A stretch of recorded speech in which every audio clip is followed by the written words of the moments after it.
Ce matin, à Trois-Rivières, en marge du Conseil général, on a fait une mobilisation éclair pour aller dénoncer le projet de loi 101, donc en installant des pancartes de type électoral devant les bureaux du ministre Boulet. Le projet de loi 101, ce qu'il vient faire, c'est moins de libération, moins de rôle et responsabilités au niveau des représentants et des comités en santé et sécurité au travail.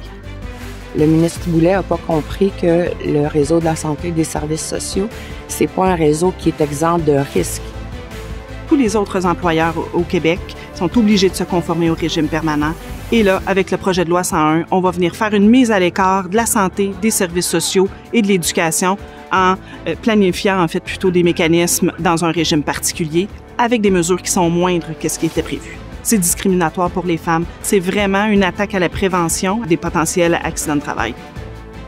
C'est comme si le gouvernement s'appropriait le fait de décider ce qui est bien ou pas en prévention puis tout ça, alors que ce sont les femmes et les hommes qui travaillent dans le réseau de la santé et des services sociaux, qui connaissent leur milieu. Je trouve fort dommage qu'on enlève encore les pouvoirs aux femmes dans le réseau alors qu'on est 87 % de femmes à la PTS. C'est un non-sens pour moi. Les catégories de travailleurs qui pourraient être les plus lésées par le projet de loi 101 sont ceux qui ont beaucoup de risques, notamment les risques chimiques. Par exemple, les personnes dans les laboratoires.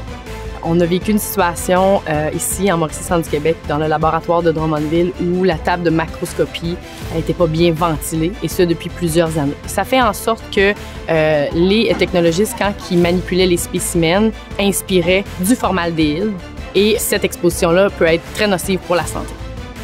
Si l'employeur ne met pas en place l'identification des risques et la correction des risques, les salariés vont avoir peur de faire le travail. Selon moi, les travailleuses et les travailleurs qui pourraient être lésés par ce projet de loi-là sont les gens qui travaillent avec une clientèle en déficience intellectuelle, troubles de l'autisme, troubles graves de comportement qu'on retrouve dans les RAC, les résidences à assistance continue, entre autres dues à la violence omniprésente, quotidienne, dans laquelle nos membres travaillent et vivent. Notre employeur, nous, en Montérégie-Ouest, n'analyse pas ce qu'on appelle les risques psychosociaux. Donc ça crée de l'anxiété chez nos membres. Puis ils se sentent aussi invalidés parce que ils vivent dans une réalité, on va se le dire, qui n'est pas facile.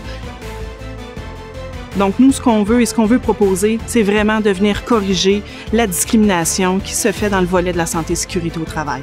Donc vraiment d'atteindre l'équité et de revenir à la promesse de base de s'assurer que tous les travailleurs et les travailleuses aient le même accès aux mécanismes de prévention.